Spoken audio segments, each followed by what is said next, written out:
Daniel almost missed it. It was 11:47 on a Tuesday night. Sophia was already asleep, and he was doing what he did every month, cross-checking their joint account against receipts before closing the laptop. He was 2 lines from the bottom when his eyes stopped moving. Harlow Properties, LLC, $1,400, auto debit. He scrolled up. Last month, same charge. The month before that.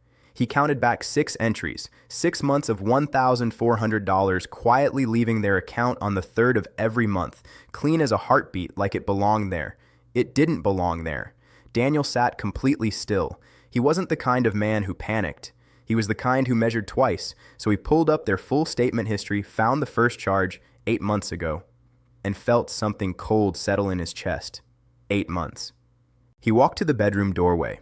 Sophia was asleep on her side, one hand tucked under her cheek, breathing slow and steady. The woman who handled their joint account.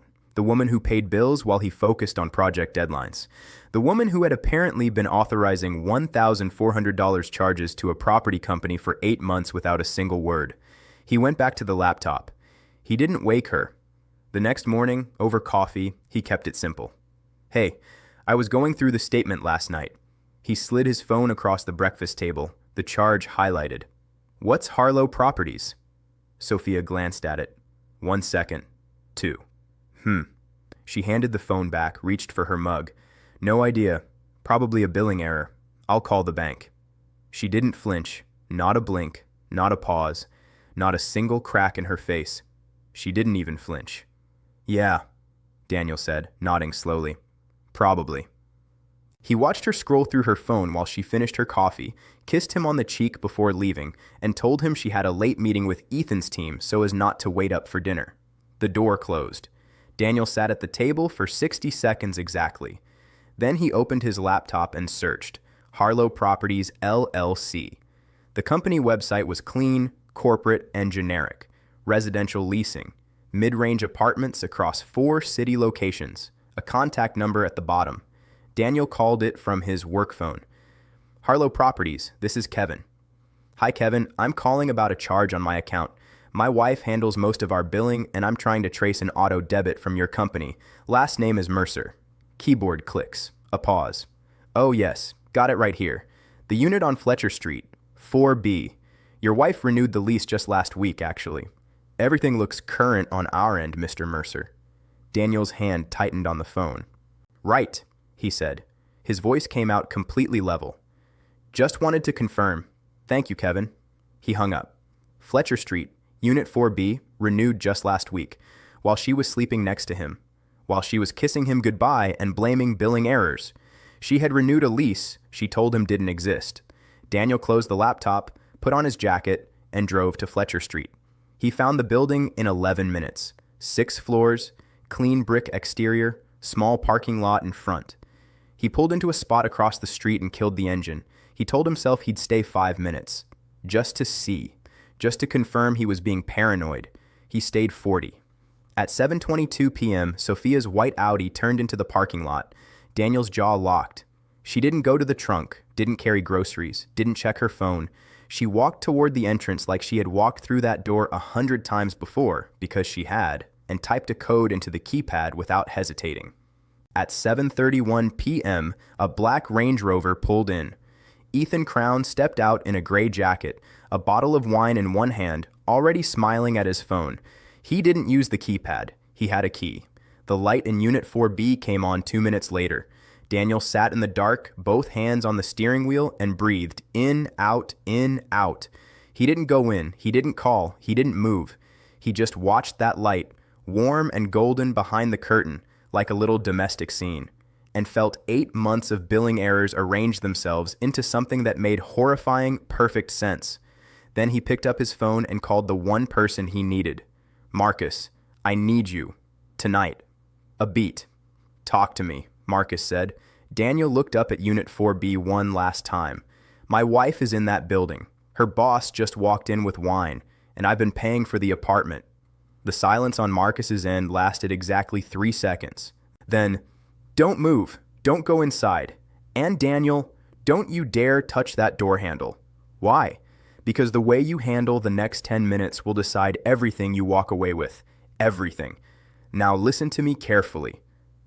Daniel had photographed everything before Marcus finished his second sentence. Sophia's car. Timestamp. Ethan's Range Rover. Timestamp. The keypad entry, the lit window, the building sign with the address visible in the frame. 17 photos in 4 minutes, methodical and silent, the same way he approached every architectural blueprint. Measure everything, waste nothing. Tell me you're not inside that building, Marcus said. Parking lot, across the street. Good, stay there. What do you have? Photos, timestamps, her car, his car, the window. Daniel paused. And 6 months of auto debits on our joint account that she told me this morning were probably a billing error. Marcus was quiet for a moment. Daniel could hear him thinking. Joint account. She authorized payments from a joint account without your knowledge? 8 months, Marcus. $1,400 a month. $11,200. Marcus said it flat, like a number on an invoice. Daniel, that's not just cheating. That's financial misconduct.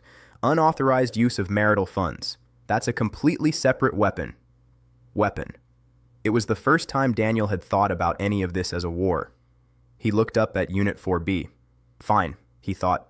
Then let's go to war. He was home by 9:15.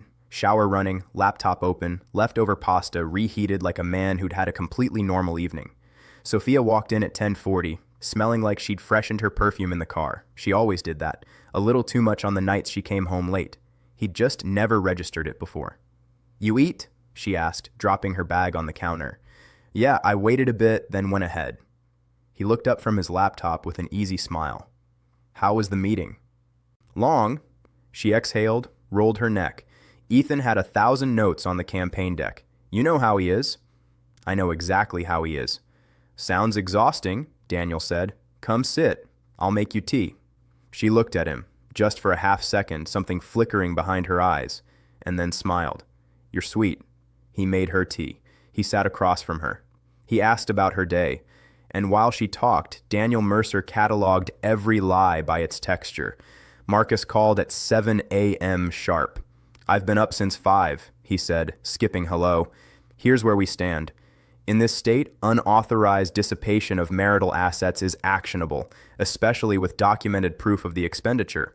If you can prove she signed off on those payments without your knowledge or consent, that's financial fraud within the marriage. Judges don't like that. She set up the auto debit under both our names, Daniel said. She has access, but I never authorized a lease on Fletcher Street. I've never even heard of Harlow Properties until 2 nights ago. You have email records, texts, anything where she references this property? Nothing. She kept it completely clean. Of course she did. Marcus paused. Listen, we need a PI, someone who can document what's happening in that apartment.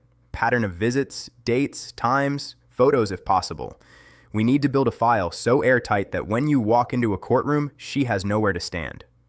Daniel was already ahead of him. I looked up 3 firms last night. Sent you the links. A short laugh. Of course you did. And Marcus, I want a GPS tracker on her car. Is that legal? Marital vehicle? Joint registration. Then yes, you have equal ownership. Tag it. A beat. Daniel, I need to ask you something. Ask. How are you holding it together right now? Because most men in your position would have kicked that door in last night. Daniel looked out the window at Sophia's white Audi in the driveway. Because if I kick the door in, he said quietly, I feel better for 10 minutes and lose everything else. I'm an architect, Marcus. I don't build things by breaking them first. Silence. I'll send you the PI's number, Marcus said. His name is Roy Tanner. He's the best in the city and he's expensive.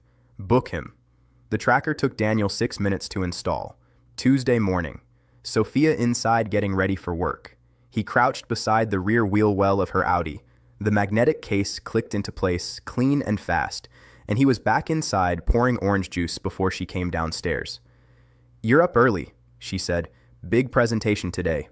He handed her a glass. You look nice. She smiled, touched his arm, and left. He watched the blue dot on his phone move through the city. To the office, to lunch near her building, back to the office, then Thursday, office until 6:15, then the blue dot moved southwest for 11 minutes and stopped. Fletcher Street. It sat there for 2 hours and 40 minutes before heading home. He had the data, he had the photos, he had the financials. But he waited for Roy Tanner. Roy called 48 hours after Daniel briefed him. 48 hours of silence, and then the phone rang at 8:03 a.m. on a Saturday while Sophia was in the shower. "You were right to call me," Roy said. No greeting. "They've been using that unit every Tuesday and Thursday without exception. I've got 7 confirmed visits in the last 2 weeks alone. Based on the lease history and what I can verify externally, this has been going on for at least 7 months. Daniel sat down. 7 months. Not a fling, not a mistake, a schedule. "There's something else," Roy said. His tone shifted. "Crown's name is on the lease as the primary tenant. That's his money funding most of it, it seems. Your wife's contribution appears to be the auto debit from your joint account. So he pays the bulk. She covers her share with my money." "That's what it looks like." Daniel pressed his fingers to his temple. "But here's the part that stopped me cold," Roy continued. "The emergency contact on the lease agreement for Unit 4B? What about it? It's not Crown. It's not your wife." A pause. "It's you, Daniel. Your name, your number. She listed you as the emergency contact on the apartment she's been using to cheat on you." The shower turned off down the hall. Daniel heard Sophia humming, something light and careless, and the sound of it was almost unbearable. He looked at the bathroom door. 7 months. His money. His name. She had used him as a safety net for the very thing that was destroying him. "Roy," he said softly, "I need everything you have. Every photo. Every timestamp. Every document. Already compiling the file. You'll have it Monday." Daniel set the phone face down on the table just as the bathroom door opened and Sophia walked out in a towel smiling at him. "Morning, babe. What do you want for breakfast?" He smiled back. "Surprise me," he said. Daniel bought her flowers on Monday. Tulips. Her favorite. Stopped at the florist on his way home, had them wrapped in brown paper the way she liked, set them in the kitchen vase before she got back from work. Sophia walked in, saw them, and her face did something genuinely soft. "What's this for?" she asked. "Nothing." He shrugged. "Just because." She crossed the kitchen and kissed him, really kissed him, and Daniel held her shoulders and smiled and felt absolutely nothing except the cold, quiet satisfaction of a man who knows exactly what he's building. Roy's file arrived Monday evening, 41 pages. Daniel read it in his car in the firm's parking garage, doors locked, engine off. The photographs were clinical in the way Roy had warned him they'd be. Not gratuitous, just damning. Ethan Crown arriving with grocery bags. Sophia at the window, phone to her ear, laughing. The two of them leaving together once, just once, walking to a restaurant 2 blocks from Fletcher Street like a couple who'd stopped being careful. 7 months. Every Tuesday, every Thursday, like a second job. Daniel turned to the financial section. Roy had cross-referenced every transaction tied to the joint account, not just the Harlow Properties charge. What he found made the $1,400 monthly rent look like pocket change.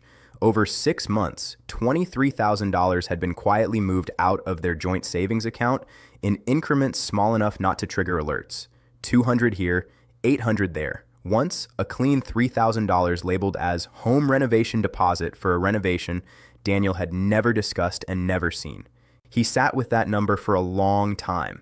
$23,000, not a mistake, not a splurge, a systematic drain, patient and calculated, the kind of thing a person does when they're building toward something, building toward leaving.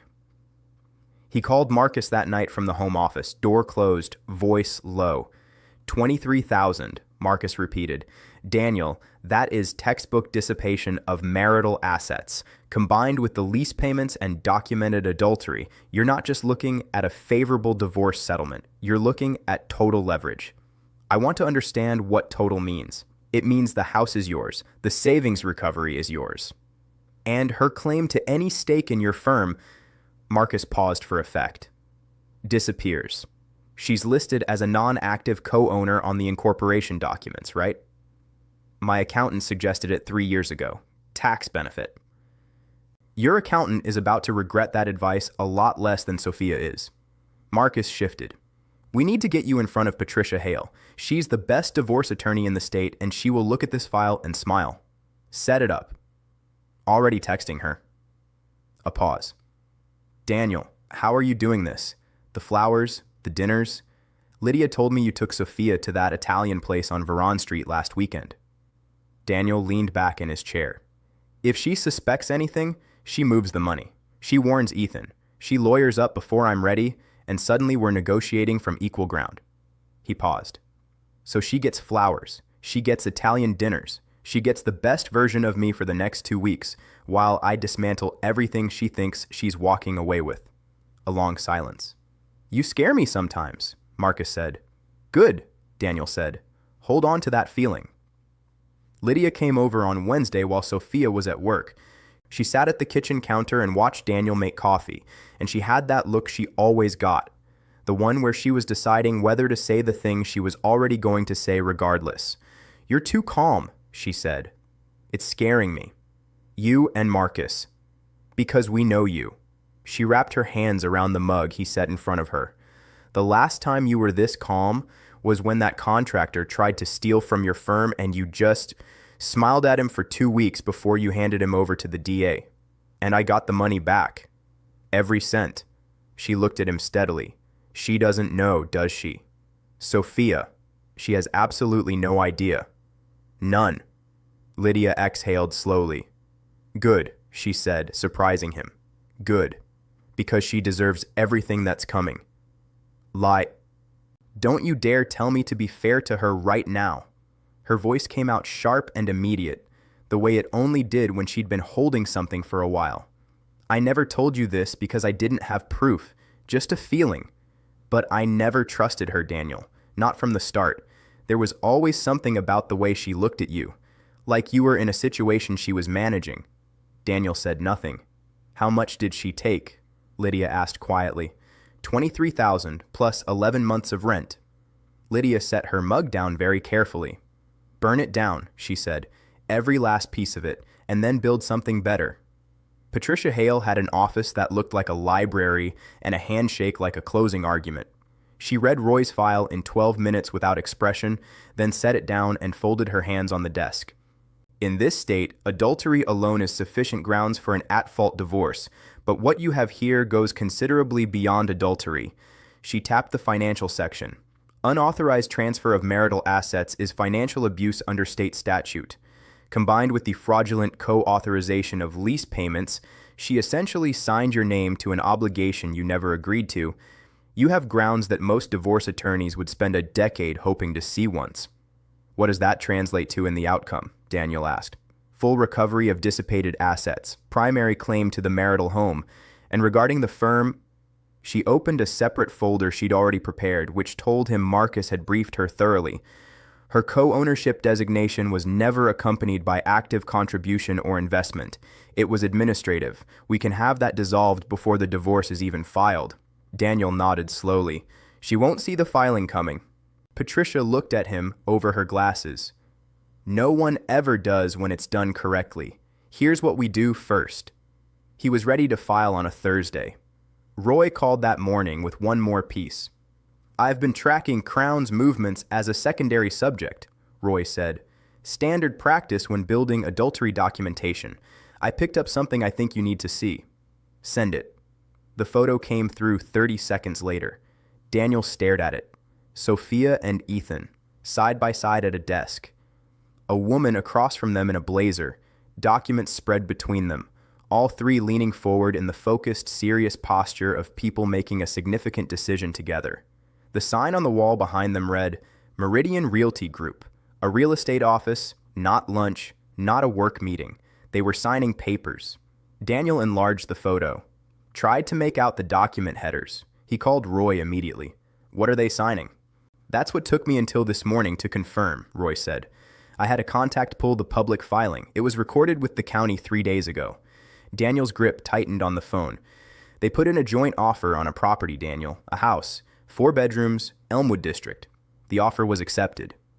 A house, not an apartment, not a temporary arrangement. A house, 4 bedrooms, the kind of purchase two people make when they've decided their future looks like a shared address. She wasn't just cheating, she was replacing him, piece by piece, month by month, dollar by dollar. She had been quietly building a whole other life and furnishing it with his money. Daniel set the phone down. He looked around his home office, the architectural sketches on the wall. The framed photo of their wedding day shows that Sophia had chosen the frame for herself. He thought about tulips. He thought about Italian dinners. He thought about the word she used every time she left for Fletcher Street. Meeting. Then he picked the phone back up, but not to call Marcus. He scrolled to a number he'd saved 3 days ago but hadn't used yet. It rang twice. A woman's voice, cool and composed. "Hello?" "Mrs. Crown," Daniel said. "I think we need to meet. I have something that belongs to both of us." A silence, long enough that Daniel thought the line had dropped. Then, quietly, "How long?" "7 months that I know of," Daniel said. Another silence, then the sound of a breath being steadied, the specific, controlled exhale of a woman who had suspected and now knew. "When?" she said. "Tomorrow. Anywhere you choose." "My attorney's office," Claire Crown said. 10 a.m. "I'll be there," Daniel said. He hung up. For the first time in 3 weeks, he felt something that wasn't cold or calculated. It felt like the moment just before you release a blueprint to construction. Everything designed, everything measured. Claire Crown was already seated when Daniel walked in. He'd expected someone shaken, red-eyed maybe, holding tissues and barely holding together, the way betrayal usually looked from the outside. Claire Crown looked like she was chairing a board meeting, 51, immaculate in a charcoal blazer, dark hair pulled back without a strand out of place. No tissues, no trembling lip. Just eyes that had clearly spent the last 18 hours doing exactly what Daniels had done 3 weeks ago, recalculating everything. Her attorney, a compact man named Brennan, sat beside her with a notepad. Patricia Hale sat beside Daniel. They shook hands across the table like opposing teams before a championship match. Then Daniel slid the folder to the center of the table and let Claire open it herself. She turned the pages slowly. The photos, the timestamps, the lease, the financials, the Meridian Realty filing. She stopped on the house purchase page for a long time. "Elmwood District," she said quietly, almost to herself. "He told me he was looking at commercial property in Elmwood. Investment opportunity." A short, humorless breath. "I even asked if we should invest together." "I'm sorry," Daniel said. And he meant it, not for Ethan, not for Sophia, for the specific cruelty of being lied to by someone who looked you in the face every day. Claire closed the folder. "What do you want from this meeting, Mr. Mercer?" "The same thing you do," Daniel said. "Everything." For 2 hours they talked about strategy. Claire, it turned out, had resources Daniel didn't. Her family money, old, quiet, substantial, had funded most of Ethan's rise. The firm he now ran as CEO, Claire's father had provided the seed capital 11 years ago. The board still had 2 of her family's appointees sitting on it. "He holds the title," Claire said. "I hold the foundation." Brennan leaned forward. "Mrs. Crown has grounds for immediate action on the business side. Misuse of company resources. The Fletcher Street apartment was partially expensed through Crown's corporate account. We discovered this 2 days ago independently." Patricia and Daniel exchanged a look. He was billing the affair to the company. "That's not just grounds for divorce," Patricia said. "That's grounds for board removal, breach of fiduciary duty." Claire nodded once. Precise as a period at the end of a sentence. "I've already spoken to both board members. They're waiting for my instruction." Daniel sat back in his chair. She'd been moving before he even called her. "Mrs. Crown," he said, "how long did you suspect?" She considered the question with the honesty of someone who'd already made peace with the answer. 4 months. Small things. His phone is face down everywhere. A receipt I wasn't supposed to see. A hotel points balance that didn't match his travel schedule. Her jaw tightened slightly. "I didn't have proof. And Ethan is very good at making you feel like suspicion makes you the problem." "Sophia, too," Daniel said. A beat of silence passed between them. 2 people who had sat at dinner tables and believed the wrong things for too long. "So," Claire said, "how do we do this?" They spent the last 40 minutes designing it. Daniel walked them through his thinking, not with anger, not with dramatics. calmly. Like an architect presenting a plan he'd been refining for weeks, because that was exactly what it was. Patricia handled the legal sequencing. Assets first, always. Before any confrontation, before any filed papers were served, everything needed to be in place. Frozen, separated, protected, so that the moment Sophia or Ethan reached for something to negotiate with, their hands would close on air. By end of day Thursday, Daniel had done the following: separated every joint financial account, moving his protected assets to a solo account under Patricia's legal advice, formally dissolved Sophia's co-ownership designation in the firm. Patricia filed the paperwork that afternoon, citing administrative correction, contacted their mortgage lender to flag the property against unauthorized transaction, and sent Roy Tanner the complete final file for notarization and court submission. He came home that evening and made Sophia's favorite dinner: grilled salmon, roasted vegetables, a glass of the white wine she kept on the second shelf. She sat across from him and said, "I could get used to this version of you," and laughed. "You won't get the chance," Daniel thought, and smiled and refilled her glass. Friday morning, Claire moved on the board. Daniel knew because Marcus texted him at 9:47 a.m. She pulled the trigger. Emergency board session called for Monday. Ethan doesn't know yet. He replied, "Good." Then he sat at his desk and did something he'd been thinking about for 3 days. He opened his text thread with Sophia, scrolled up through weeks of ordinary messages: running late, pick up milk, dinner with your parents Sunday, the texture of a marriage, unremarkable and steady, or so he'd believed. He scrolled back to the present, typed carefully: dinner at Harlow's restaurant, Friday night, 7 p.m., dress nice, I have a surprise for you. He read it twice: Harlow's restaurant. Not because it was her favorite, not because the food was exceptional, because it sat exactly 1 block from Fletcher Street, and the name would mean nothing to Sophia until it meant everything. And by then, it would be far too late. He hit send. Her reply came in 4 minutes. A heart emoji. Then, "Ooh, mysterious. Should I be nervous?" Daniel stared at the screen. Yes, he thought. You should absolutely be nervous. He typed back, "Just excited to celebrate with us. See you at 7. He called Claire at noon. Friday, 7 p.m., Harlow's restaurant. He gave her the address. Private dining room. I've reserved it under my firm's name. I'll be there, Claire said. How are you holding up? Daniel asked. He wasn't sure why he asked. Maybe because he knew the answer better than most. A pause. I keep finding small things, Claire said quietly. His coffee cup was in the wrong place. A show we were watching that he finished without me. Things that seemed like nothing and now seem like evidence. Her voice was steady but thin at the edges. It's like renovating a wall and finding the whole structure is termites.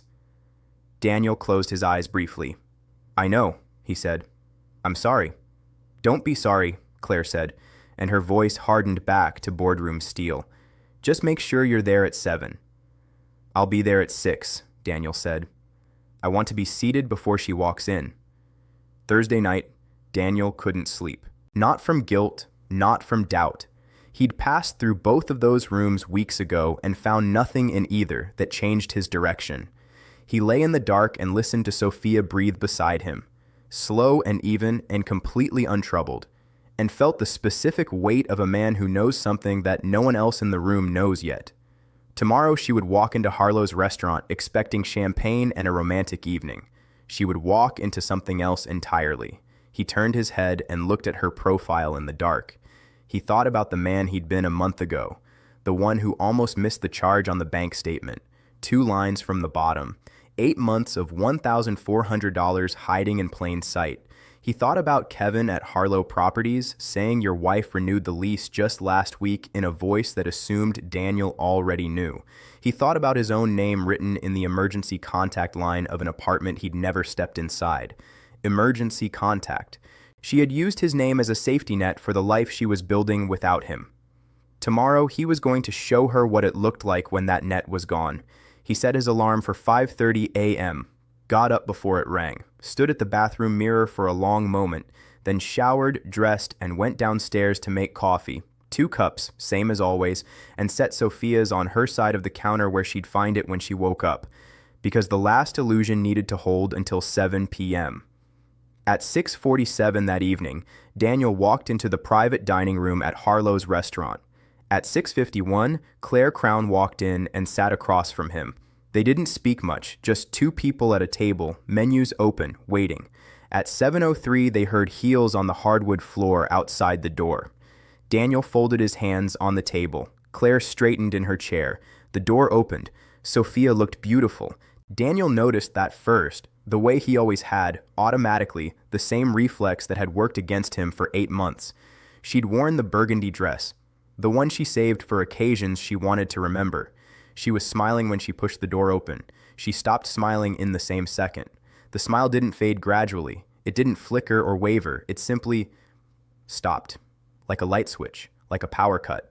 One moment it was there, and then Claire Crown was sitting at the table, and the smile was just gone, and what replaced it wasn't guilt or fear yet. It was confusion, the specific split-second confusion of someone whose brain is refusing the information their eyes are sending. "Daniel," she laughed, actually laughed, a short, disbelieving sound. "Sit down, Sophia."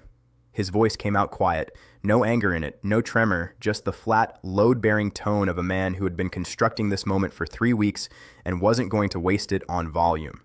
She looked at Claire. Claire looked back at her with an expression so composed it was almost cruel. Sophia sat down. For 3 seconds, nobody spoke.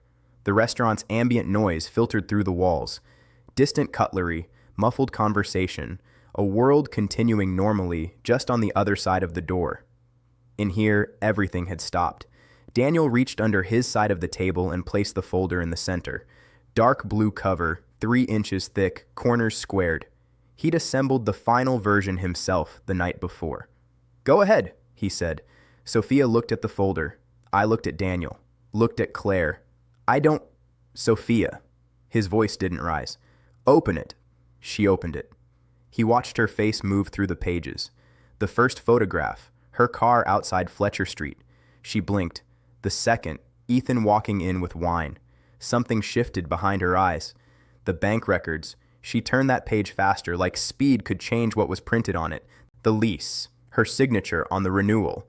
She stopped there. The $23,000 transfer summary. Her hand on the page went very still. The Meridian Realty filing. The house in Elmwood. 4 bedrooms. She closed the folder. When she looked up, her eyes were wet. But Daniel had prepared himself for that too. He'd known the tears would come, and he'd decided 3 days ago that they would not move him, because they weren't for him. They were for her. They were always, in the end, for her. "Daniel," her voice cracked on the single word. "Don't," he said. Not unkindly, just firmly. "Don't start with my name like it's an apology. We're past that. I need to explain." "How long?" She blinked. "How long, Sophia?" "Daniel, please." "I know it's 7 months. Roy Tanner knows it's 7 months. Patricia Hale knows it's 7 months. He tilted his head slightly. "I want to hear you say it." The tear that had been building slipped down her cheek. She didn't wipe it. 7 months, she whispered. The words landed in the room and sat there. Claire, across the table, made no sound. She was looking at the tablecloth with the focused stillness of someone counting breaths. "Let me explain something to you," Daniel said. "Not because you deserve the explanation, but because I need you to understand exactly where we are."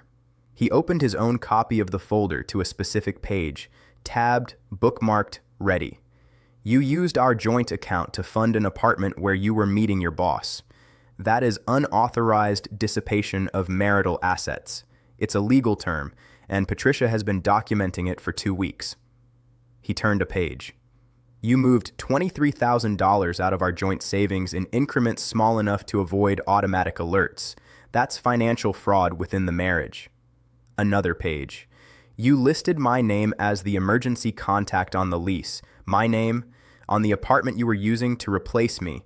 Sophia's breath was coming in short, shallow pulls now. "And then," Daniel said, turning to the Meridian Realty page, "you started buying a house with him, with money that included mine." He closed the folder. "So no, I don't need an explanation.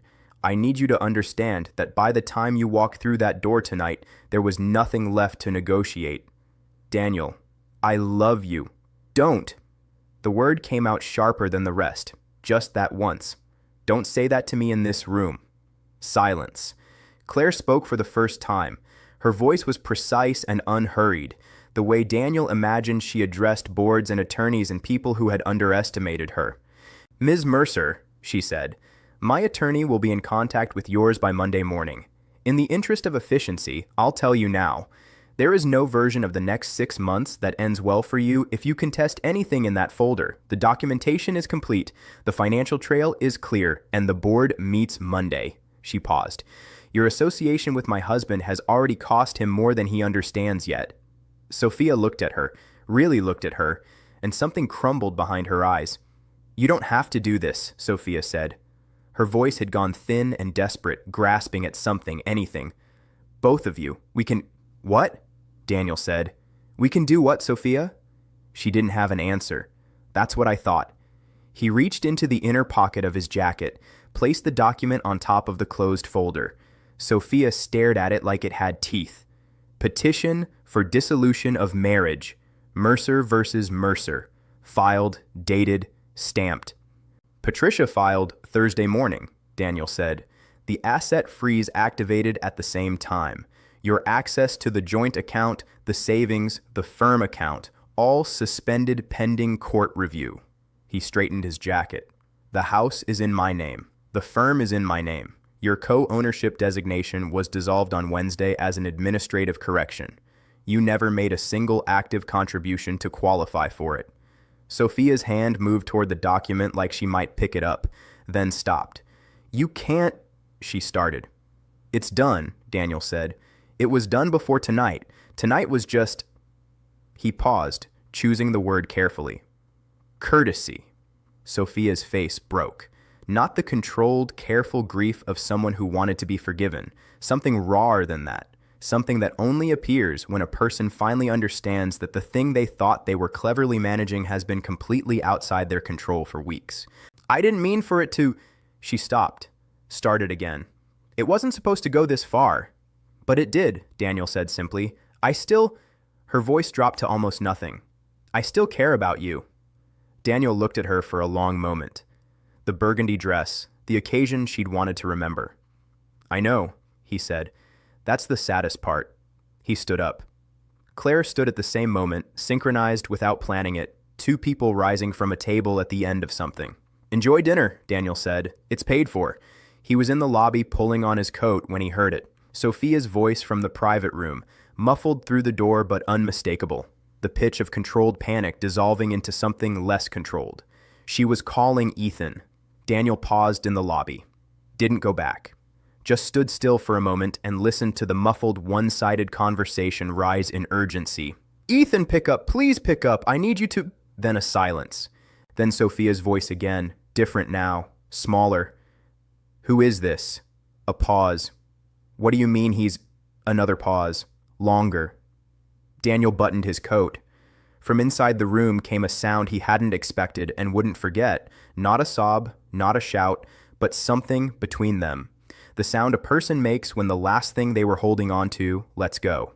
He pushed through the restaurant's front door into the night air. Marcus was leaning against the car across the street, hands in pockets, exactly where Daniel had asked him to be. "Well?" Marcus said. Daniel walked toward him, steady and unhurried. "Claire answered his phone," he said. Marcus absorbed that, exhaled slowly. "So it's done." "It's done." They stood together for a moment on the quiet street, 1 block from Fletcher Street, the night air sharp and clean around them. "How do you feel?" Marcus asked. Daniel considered the question honestly, not triumphant, not hollow. Something he didn't have a word for yet, the specific feeling of a weight you've carried so long you'd forgotten it wasn't part of you, suddenly gone. "Like I can breathe," he said. Marcus clapped him once on the shoulder. Inside Harlow's restaurant in the private dining room, Sophia Mercer sat alone at a table set for 3. The folder opened in front of her, her phone face up on the white tablecloth. Claire Crown's name is still on the screen. The call lasted 41 seconds, long enough for Claire to say 3 sentences.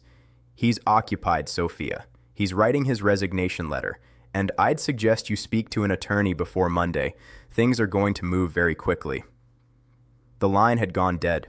Sophia sat in the quiet of the private room and looked at the divorce papers and thought about all the Tuesdays and Thursdays and the light in Unit 4B and the house in Elmwood with 4 bedrooms that would never have her name on it now. And somewhere in that terrible stillness, she understood, fully, finally, too late, that she had not been managing a situation. She had been standing in a trap that closed 3 weeks ago. The Monday board meeting lasted 47 minutes. Daniel knew because Claire texted him when it started and texted him when it ended. In between, he sat at his desk at the firm and did what he always did. Worked, reviewed blueprints, approved a materials order, called a contractor about a drainage issue on the Westfield project. Normal things, solid things. Things that had his name on them and always would. At 11:23 a.m., his phone buzzed. It's done, unanimous. He has until the end of day to clear his office. Daniel set the phone face down and went back to his blueprints. Ethan Crown's resignation was announced internally by noon and publicly by 3 p.m., framed carefully as a mutual decision to pursue new directions, the kind of corporate language that fools nobody but gives everyone permission to pretend. Marcus sent Daniel the press release with a single line of commentary. New directions, sure. Daniel didn't respond. He wasn't interested in Ethan anymore. Ethan was Claire's to deal with, and from everything Daniel had seen of Claire Crown across one dinner table, Ethan was going to find that considerably harder than running a company. What Daniel was interested in was the call he got at 4:15 from Patricia Hale. The response filing came in, Patricia said. Sophia's attorney is Alan Kress. He's decent, but he's working with nothing. They're contesting the asset freeze. On what grounds? Joint access rights. It won't hold. The dissipation documentation is too clean, but they'll make noise for a week or two. A pause. She's also claiming the co-ownership dissolution was procedurally improper. Is it going to be a problem? For her? Yes. Patricia's voice carried the particular satisfaction of an attorney holding 4 aces. For you? No. Judge Calloway sees dissipation cases twice a month. She has 0 patience for them. Timeline? If they don't drag it out, 60 days. Maybe less. Patricia paused. Daniel, I've been doing this for 19 years. This file is one of the cleanest I've handled. She has nothing to trade with, and her attorney knows it. The noise is just noise. Daniel thanked her and hung up. He sat for a moment in the quiet of his office. 60 days. 60 days, and this chapter would have a closing date. An actual, legal, permanent closing date. He'd sign his name to it the way he signed every completed project. Done. Built. Move forward. Sophia called him that night. He let it ring. She called again 20 minutes later. He let it ring again. The third time, at 9:47 p.m., he picked up. Not because he wanted to, but because silence at this point was cruelty for its own sake. And he wasn't built for cruelty, even now. Daniel. Her voice was wrecked. 3 days of it. Worn raw.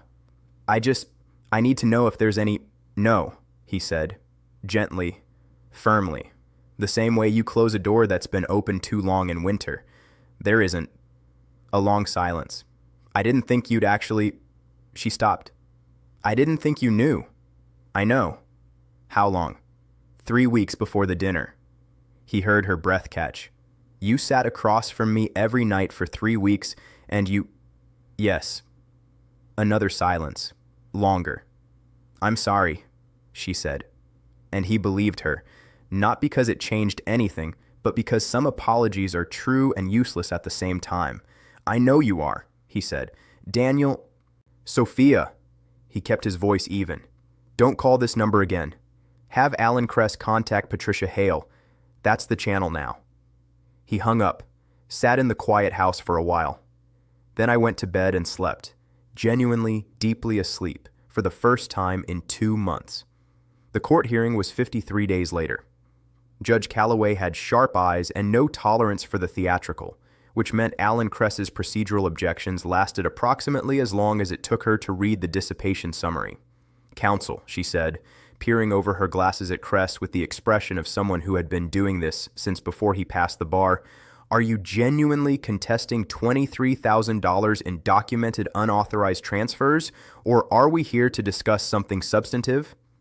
Kress tried. He used words like administrative ambiguity and joint access precedent and reasonable marital expenditure. He arranged them in professional order and delivered them with appropriate gravity. Judge Calloway listened to all of it. Then she ruled. Daniel walked out of the courthouse at 11:40 a.m. on a Tuesday. Marcus fell into step beside him on the courthouse steps, hands in his coat pockets, face doing the thing it did when he was trying not to smile too visibly in a legal setting. Full asset recovery, Marcus said. Primary residence awarded. Firm ownership confirmed sole. Co-ownership dissolution upheld. He paused. She gets her personal belongings and her car, Daniel. That's it. That's the list. Daniel nodded. And the $23,000? Recoverable as part of the settlement. Patricia will file the enforcement order this week.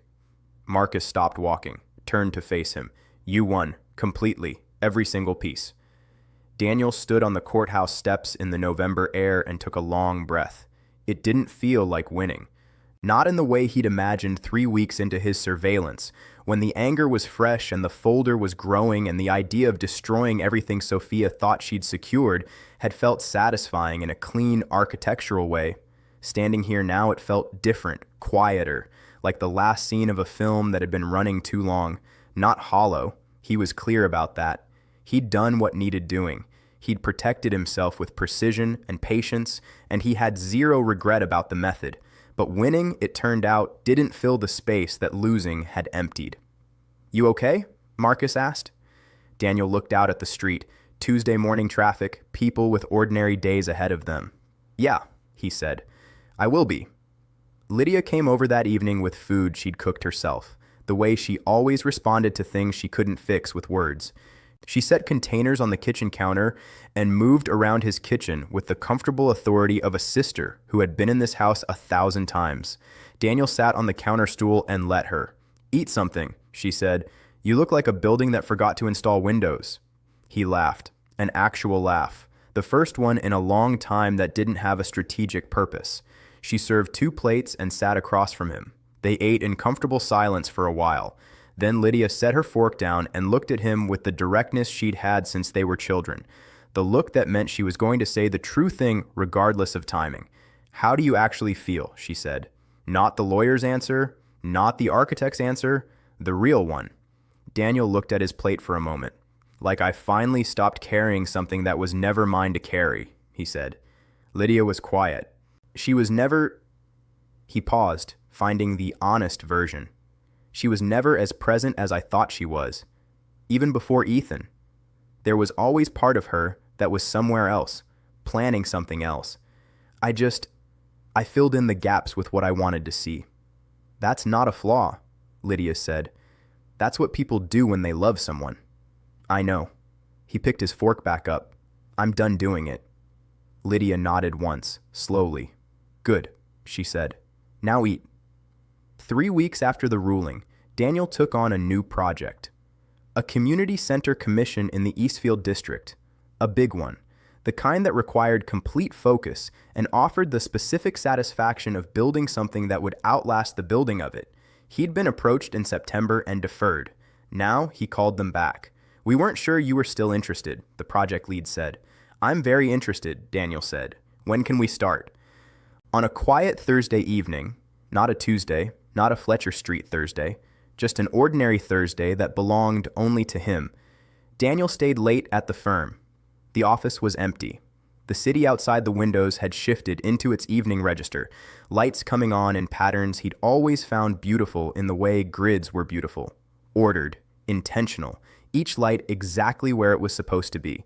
He sat at his desk, opened his laptop, pulled up the new project file, Eastfield Community Center, Phase 1, and looked at the blank first page for a moment.